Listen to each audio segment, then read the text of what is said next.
Hey guys, hope you're doing well, Core here. Today we're on r/insane people Facebook, which is a subreddit that by its very nature is insane, and it's for people on Facebook. So yeah, there's going to be a lot of boomer posts. Anyways, I'm not going to keep you guys too long, let's just jump into it. How do you block fact checkers? I'm so sick of this crap popping up on my everything. How about you just, post the truth? No, we don't do that here. That would be too easy. We gotta lie all the time to spread misinformation. That's our job. This is Facebook after all. But yeah, do we think this is like Trump's alt account or something like that? My friend is hiring for his company and this resume came in. Military spouse. She's dead serious, Lamau. GTFOH. Yeah, I'm sorry, but that's not a rank. You're not part of the armed services, man. That's, no.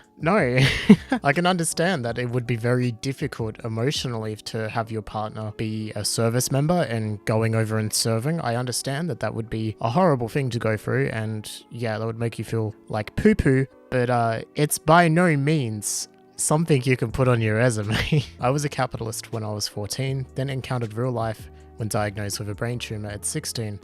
I'll take democratic socialism any day. Oh, brain damage. That explains a lot. I am literally dying from cancer right now because I don't have insurance, and I'll still take that over the government forcing me to give them 60% of everything I make. I have ways to get better on my own and get the medical attention that I need. So can those lazy bastards. So what you're saying is because you're rich, poor people are allowed to die. Good job, dude. You're a fuckwit. I would have moved back for the sole fact that here in Texas you have medical freedom. Can you explain what you mean by this? What medical freedom do you have in Texas that you don't have in California? Look up California's Senate Bill 277. I fear that this is just the beginning. Ah, you're talking about vaccinations. Got it. You could say that California has more medical freedom if you're, a vulnerable person. You're not going to die from something if everyone's vaccinated from it, you know? She has a tattoo. You marry her. 15 years later, your daughters want tattoos on their arms and thighs. You try to instill discipline, and they tell you that mum also has one. They ask for permission from their tattooed mother, who sees absolutely nothing wrong with it. She accompanies them to get their desired tattoos. Then later she tells them, don't worry about your father, I'll deal with him. You come home and your daughters have their arms inked with smiles on their faces. You try to understand what's going on and how does your wife allow such, but you have no say because you married a mentally corrupt woman who has emasculated you.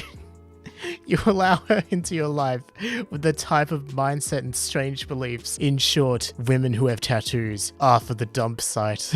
You sad little sexist man, dude. Personally, I don't like tattoos. They're not for me. But anyone who is an adult can get a tattoo of whatever they want, wherever they want. I don't care. It's none of my business. And for whatever reason, you're telling other people they're not allowed to get tattoos because of some weird situation that you've concocted in your head, which makes no sense. And how does liking tattoos make somebody mentally corrupt exactly? How does it emasculate you? Are you that scared? Are you that scared of not looking like a big strong man that tattoos take away your masculinity? You didn't have any to begin with, mate, if that's the case. You know how you unfreeze frozen windmills? By sending up a helicopter that shoots out chemicals onto the blades. You need fuel for the helicopter. Keep that in mind when thinking how green windmills are. I thought they were spraying hot water, but that's besides the point. It's actually Texas's failure to think about these extreme weather scenarios where they didn't install stuff like heating inside of these wind turbines.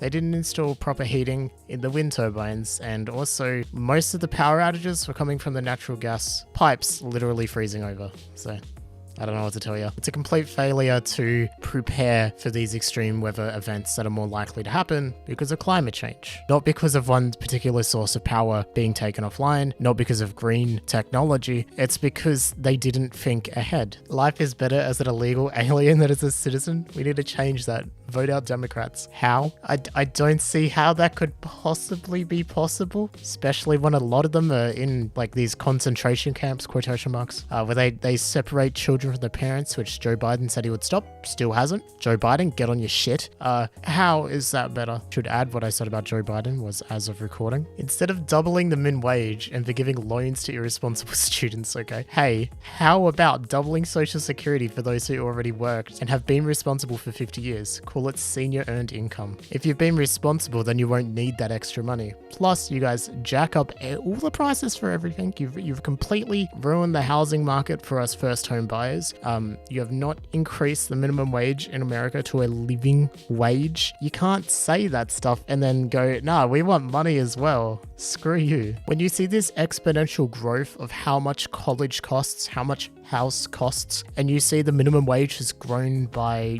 barely a percentile in that, like the last 40 years, you can't possibly expect students to be able to pay back their loans. You can't possibly expect millennials and Gen Zers to be able to pay for a home. It's just, yeah, when you have people spending 80% of their wage on rent, that's really concerning. It's really concerning. It is a fact that economies will do better when there is more money in the hands of the people. How do we get the money in the hands of the people? By increasing minimum wage. So before I read this post, this person is a mayor of a town in Texas. Now, what's happening in Texas at the moment is there are massive power outages. I'm sure you guys have heard of this. People are dying. People are freezing to death. It's horrible. It's really, really horrible. But this guy is a mayor, a public elected official. Keep that in mind when we read this. Let me hurt some feelings while I have a minute. No one owes you or your family anything, nor is it the local government's responsibility to support you during trying times like this. Sink or swim, it's your choice. The city and county, along with power providers or any other service, owes you nothing. I'm sick and tired of people looking for a damn handout. If you don't have electricity, you step up and come up with a game plan to keep your family warm and safe. If you have no water, you deal without and go think outside of the box to survive and supply water to your family. If you are sitting at home in the cold because you have no power and are sitting there waiting for somebody to come and rescue you because you're lazy is the direct result of your raising, only the strong will survive and the weak will perish. Folks, God has given up the tools to support ourselves in time like these. This is sadly a product of socialist government, where they feed people to believe that the few will work and others will become dependent for handouts. Am I sorry that you've been dealing without electricity and water? Yes, but I'll be damned if I'm going to provide for anyone who is incapable of doing it themselves. We have lost sight of those in need and those that take advantage of the system and mesh them into one group. Bottom line, quit crying and looking for a handout. Get off your ass and take care of your own family. This guy is a public elected official, okay? His job is to serve the public. That's what he is, a public servant. Let me try and put this into terms that even he will understand despite not knowing what socialism means. When your house is on fire, you call the fire brigade or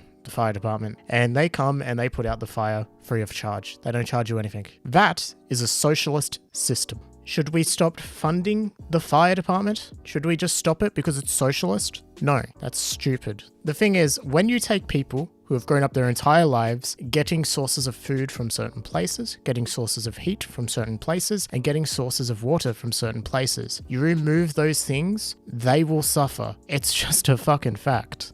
And as a public servant, you should be fucking determined to help your people. Not sit there and go, no, you're not getting a handout during these really difficult times. You should be doing your best to help these people because people are dying. People are getting sick. All of this stuff is happening under your watch, dude. Come on. Just because you're well off from your public servant money doesn't mean that everyone else is well off. Not everyone has the land to create their own food. Not everyone has a lake to draw their own water from. Not everyone has a fireplace to light in their house. There are people who will always need assistance from these systems that are usually guaranteed, and that is why people are dying. Anyways, on that note, we are going to end the video here, so just a massive shout out to R Darkstorm. Thank you so much for the support on the channel, dude. Also, massive shout out to the Doom Rat, Necromantic Elf, Caitlin, Florian, and Liam Razorgun. And shout out to Declan for being the longest time member. You guys are amazing. I'll see you guys later. See you guys. Bye-bye.